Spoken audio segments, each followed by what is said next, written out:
At that point in time, I think we had found out that he wasn't signed yet, so, we have a chance to maybe do something with him. Let's try to see what's up. She lay on the table, they operating to save you. It's like an angel came to you, sent from the heavens above. Nobody really knew if he was gonna ever be able to even make music again. Eminem was initially impressed by 50 Cent's power of the dollar, drawn to his raw talent and aggressive style. But before any moves could be made, I got shot. An attempt on his life was made.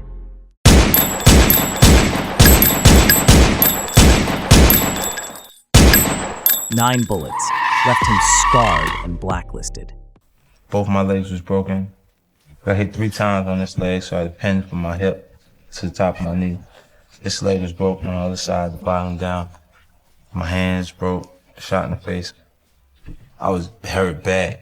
And you're a tough guy. I mean, you've been shot how many times? 9 times? Yeah, 9 times. 9 times, and you lived? Yeah. It was one incident, though. It wasn't... One 9 time? times once? Yeah. Oh, and you were shot in the face, too? Yeah, right here on the side. It's a little dimple. I don't even see a scar. What kind of gun was this? Yeah, what kind of... A 9mm. You can see the... Oh, yeah, look Inside? at that. Yeah. It was real, like a real sneaky ass, because he came around the back of the car. Then he, like, at the door, started popping. The glass broke, shit. I'm jumping around the back of the car and shit, you know what I mean? 'Cause popping on. After the shooting, he got dropped from Columbia Records. Most would have folded. 50 doubled down. His mixtapes flooded the streets, catching the ears of Eminem and Dr. Dre. Right. And I think there was some kind of call between me and Paul where he was like, yo, 50's back. My manager gave me a copy of Guess Who's Back. And within the first couple of songs, I was like, yo, he's back. 50 and Marshall at the time had the same lawyer, Theo Settlemeyer, who was also one of the first guys that gave me a shot at doing some music law full time before I decided to do management full time. Theo was representing 50. You got in the business with Eminem, right? Did he discover you or something? Yeah, Eminem, he had got his hands on a copy of a mixtape that I put out through my attorneys, Theo Settlemeyer. Paul Rosenberg is Eminem's representation, and they have a relationship, so that's how he got the CD. And he was getting music funneled through Shah, and they were giving me pieces here and there. Well, he was filming 8 Mile at the time, and very focused on getting the movie done, working on the soundtrack, also finishing parts of the Eminem show, all at the same time. So once he got done with that and got a chance to focus on other stuff is when we could bring 50 into the fold. At some point, we got the Guess Who's Back record, and I think it was before 50 even officially released it, and that's when I was like, all right, listen, you gotta listen to this thing. At that point in time, I think we had found out that he wasn't signed yet, so, we have a chance to maybe do something with him. Let's try to see what's up. Me and M's relationship is really interesting too, because it's like I never kind of felt like, I never had anyone in my life do so much for me in one shot. Like the opportunity he provided for me is even why they received their opportunities. You see what I'm saying? Like it's in one shot he did it, because he showed up, his timing was incredible. When I got the phone call that M was interested in the project and he wanted to meet, it was like completely non-traditional. It was like Friday night he's calling me, so I got to fly to Los Angeles that Saturday. I almost didn't make it. I got stopped in the airport because I had my vest on. Because I wouldn't go nowhere without the vest or at the time. So they stopped me with the vest and told me it was a back brace I needed for my back. When I met M, it was the first week his second album had been out. And he sold like 1.7 million records. I had a deal on the table at Universal, 1.3 million they offered me for my album, solo album, and then for the G-Unit solo album, and I didn't take the deal. And Yayo and them was looking at me like, how much? Like, you're not gonna take it. I didn't even know how to explain it to him that we would just be in the ocean. We had an opportunity to do a deal with Universal. They offered me $1.3 million to sign myself and G-Unit on a label deal, and they looked at me like I was crazy, because I was like, nah, that ain't it.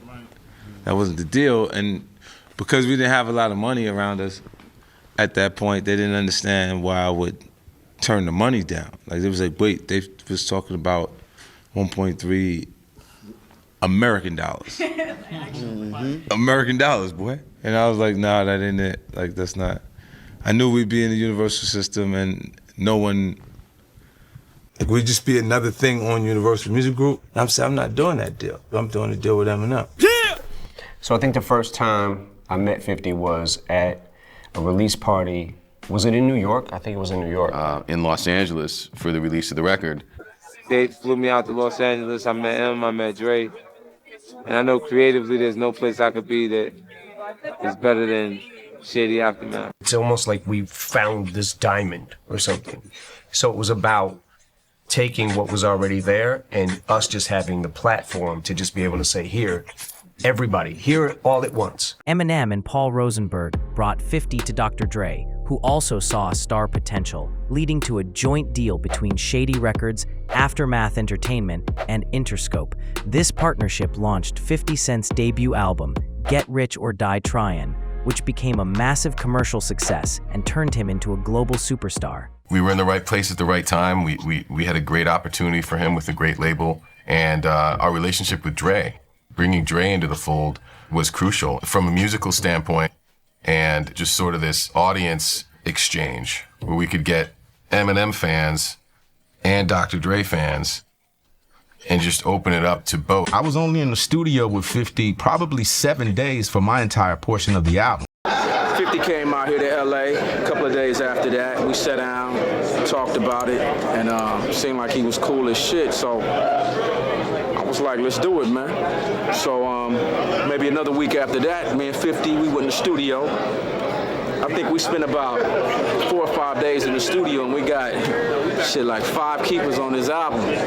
50, in my opinion, is one of the most incredible artists I've worked with in the studio as far as writing and just like basic performance and just vibing.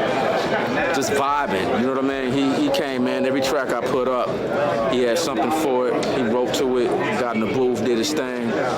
Shit came out hot. He came in and was just writing his ass off. It was like, put up another one. Wrote it, put up another one. Did his thing, left, and then I took it from there. After Eminem began working with 50 Cent on Get Rich or Die Tryin', he was convinced 50 was the next major star, captivated by his voice, presence, and songwriting. Eminem later said he hadn't been that excited about an artist since he first met Dr. Dre, fully believing 50 had the power to take over the game. I spent more time with him than with Dre when we first met at that point. And he was so excited about it. He was like, yo, this is it. This is the next big thing. I had so much other stuff going on in my life that it was like, you like the shit like that? And he's like, what? You stupid? This is it. This is what's gonna happen next. I had a lot of music out, like on the street. So much stuff that M didn't hear. Like, I think they recorded like 30 songs when he was with Dre. Like, he would go to LA and just keep recording, then go to Detroit, keep recording. But every song he was doing was so crazy there was nothing to get rid of. There was nothing that we could even say, oh, that would be cool for a mixtape. At the end, that's why the album was so long. Like, my album had 19 cuts on it. Technically, it's the maximum playing time you can have for a single disc. And it's technically a double CD, Get Rich or Die Tryin'. In 2003, he released Get Rich or Die Tryin', and it was nothing short of a masterpiece. The album featured huge hits like In the Club and 21 Questions, which solidified 50 Cent as one of hip-hop's hottest new stars. It sold over 9 million copies in the US alone and 13 million worldwide, making 50 Cent a global phenomenon. 50 Cent's Get Rich or Die Tryin' is widely regarded as the biggest debut album in hip-hop history, setting records with its massive sales and cultural impact. With Get Rich or Die Tryin', he didn't just make a debut, he took over. Backed by Shady and Aftermath, 50 became a global force, proving that resilience, strategy, and raw talent could turn bullets into billboards. I don't know if we really set out to create anything. It was more, let's just make the best music that we can make. You told me making a record right now with the biggest artist in the world. Like, I can say that shit and it makes sense. Patiently Waiting was one of the first beats I sent Fifth, actually.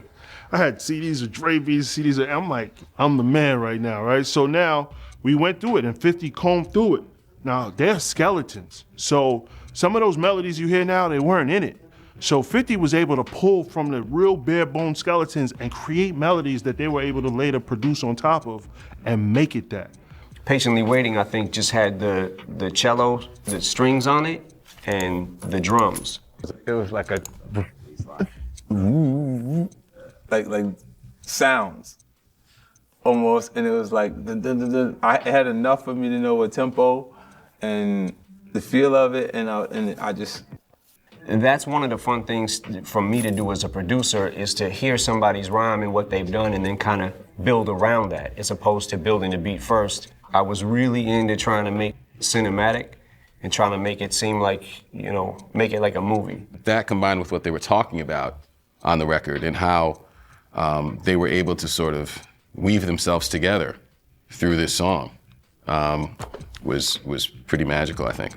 It's just so exciting to me to watch somebody that I've worked with go on and do great things and give these opportunities to other new up-and-coming artists. Eminem is a genius, man. Him and Paul Rosenberg make a great team. Whatever they decide to do, I know it's going to be big, it's going to be amazing, and it will work. M is my Dre. It took for Dre to be there, for M to do what he did, and if I didn't have M, I would have never did what I did.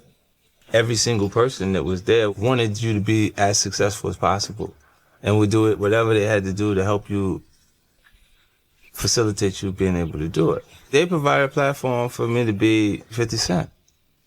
Every place else was afraid prior to them actually taking the shot.